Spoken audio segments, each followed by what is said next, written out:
semua, kembali lagi bersama aku nih. Nah, kali ini aku bakalan datang kembali untuk membahas sesuatu. Kira-kira ada yang tahu nggak aku mau bahas apa? Benar sekali, aku mau bahas mengenai jenis tanah.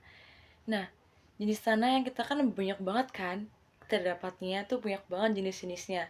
Nah, contohnya seperti ini. Nah, tapi di jenis tanah yang tadi aku tunjukin itu tidak ada yang jenis tanah mau aku bahas. Kira-kira ada yang tahu nggak aku mau bahas jenis tanah apa? Yaps, betul sekali. Aku akan membahas mengenai jenis tanah merjal. Nah, sekarang apa sih itu tanah merjal?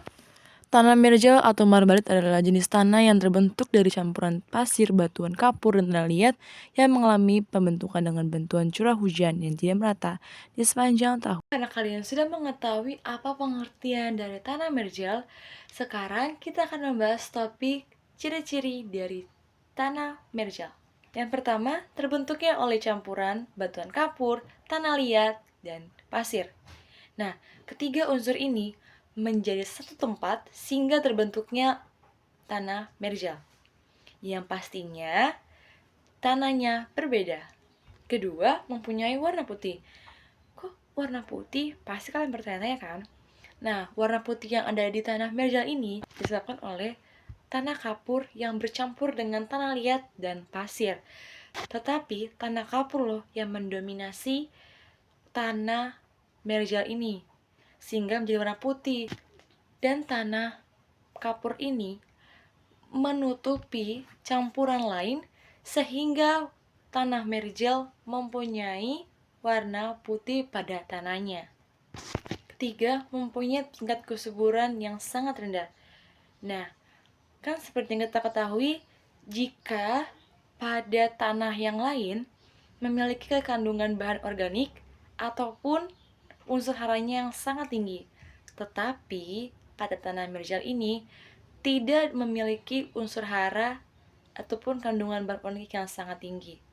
Sehingga tanah merjal ini tidak cocok untuk menjadi bercocok tanam pada pertanian. Keempat, pembentukannya dipengaruhi oleh hujan yang turun tidak merata di sepanjang tahun. Dan ternyata guys, fun fact-nya, tanah merjal ini dibentuk karena adanya hujan yang turun tidak merata di sepanjang tahun. Tapi tanah merjal ini mempunyai manfaat loh guys. Kira-kira apa sih manfaatnya? Mari kita bahas. Ternyata tanah merjal ini cocok ditanami oleh tanaman seperti tanaman palawija.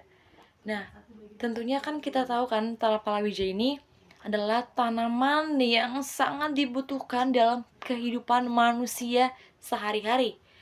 Nah, tetapi hanya beberapa saja jenis dari tanaman palawija ini yang menggunakan tanah merjal loh.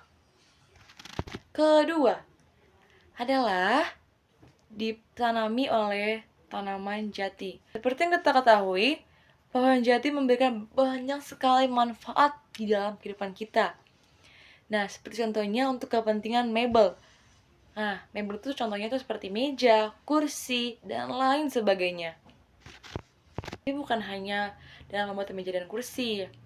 Nah, pohon jati tetapi juga bisa membuat penyangga dan tiang rumah loh teman-teman. Tapi terakhir kita akan membahas tentang persebaran tanah merjal. Tanah merjal atau marbalit biasanya ada di lereng-lereng gunung atau di daerah dataran rendah. Adapun daerah-daerah Indonesia yang merupakan daerah persebaran tanah merjal ini antara lain Solo, Kediri, Madiun, dan Gunung Kidul.